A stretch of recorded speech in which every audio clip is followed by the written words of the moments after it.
Welcome to another episode of CIOtv. I'm your host, Mike Stockwell, and today we're joined by Adam Krob, coming to us live from New Orleans, Louisiana, with Boh Bros Construction. Hey, Adam, welcome to the show. Thanks, Mike. Glad to be here. Well, we're super excited about having you on today's show. Can you tell us a little bit about your role in the organization and a little bit about Boh Bros Construction? So Boh Brothers Construction is a heavy civil contractor in the New Orleans and sort of larger southeastern region. We do a lot of work in and along the river. One of our specialties is marine pile driving. We do a lot of bridge work in Florida as well. And, roads, paving, asphalt, and concrete. And we also have a subsidiary that does sort of more traditional commercial general contracting. So, it's a very interesting position to be in as a technologist, is I get an opportunity to see both the needs of more of these large civil projects, but also smaller projects that are more traditional general contractor driven. So it's kind of a neat thing to do and a neat place to be. Very nice. What's your role within the organization? So I have a really odd title. I have probably one of the oddest titles, and I have to admit to making it up myself. So I'm the director of IT, process improvement, and field audit. So I'm in charge of auditors who audit all of our payroll and materials receipts, as well as I work on a lot of process improvement projects. So then I worked as a consultant for a long time in technology, but also picked up a lot around process and process improvement. So really enjoyed doing that. Well, that sounds awesome. So in your role, whether it be where you are today or in your past in the consulting world that you were in, is there a specific technology, maybe it's a piece of equipment, a software, anything that really changed the landscape within the organization that you were in? So I'm going to give the pat answer, which is that I don't think we've seen anything this revolutionary in years, and it's large language models and AI. I really think that we're starting to see how that's impacting our organizations.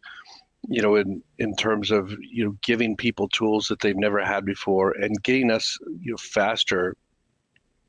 Sort of a faster path to value, because we really see it as an opportunity to use a tool that doesn't just give us a particular output, but gives us a perspective and gives us an opportunity to do everything better.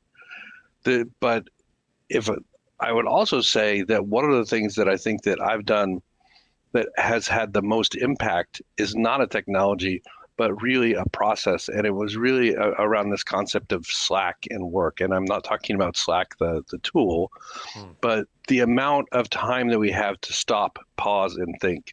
One of the biggest challenges, I think, in IT is that we're so busy that we lose the forest for the trees. And when I came into this to my current job, we spent a lot of time getting rid of those things that were causing us to be super busy and not being able to think ahead. We did problem management in ITIL and looked at patterns of incidents. We got rid of legacy systems. We called them our boat anchors. And then we just spent a lot of time thinking about what are things that we can do now that we have the time to really help drive the organization forward. Because before we were just being responsive. And that feeling in an IT organization that's just responsive, it feels like they're just never catching up. And when we started catching up, we started being able to actually think ahead and deliver a lot more value for the organization.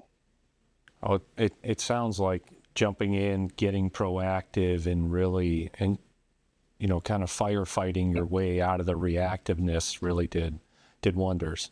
That's a unique perspective. Quite honestly, I hadn't heard that one before from all the guests I've had on, so kudos to you. Well, it's time for my favorite question to ask. Lots of people are interested in hearing how did you get your start in IT? So I'm IT from way, way back. I remember programming in BASIC on my TI 99.4A in the mid 80s. But I really got started as being a person who knew a little bit about the technology, who could help out. And so that gave me the opportunity to learn more things. I learned how to run a Novell network over Token Ring.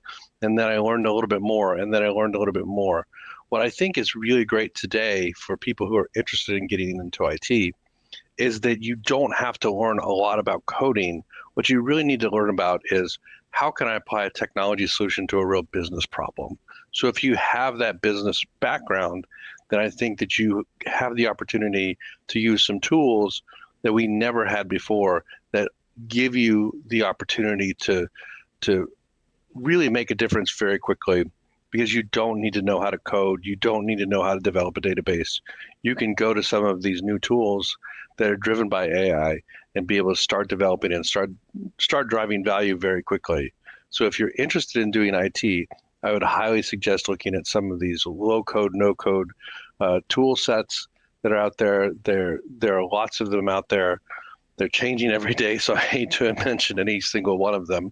But they all give the opportunity for you to experiment and very quickly learn how to use technology to solve real world problems. Wow. What amazing advice. That is, that's just amazing to hear all of that story, starting from where you started as a coder, a programmer, working your way up to where you are today.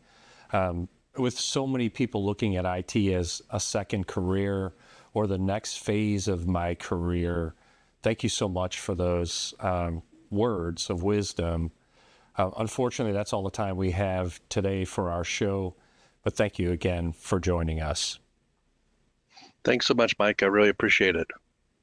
Well, that's a wrap. We'll see you next time on CIOtv.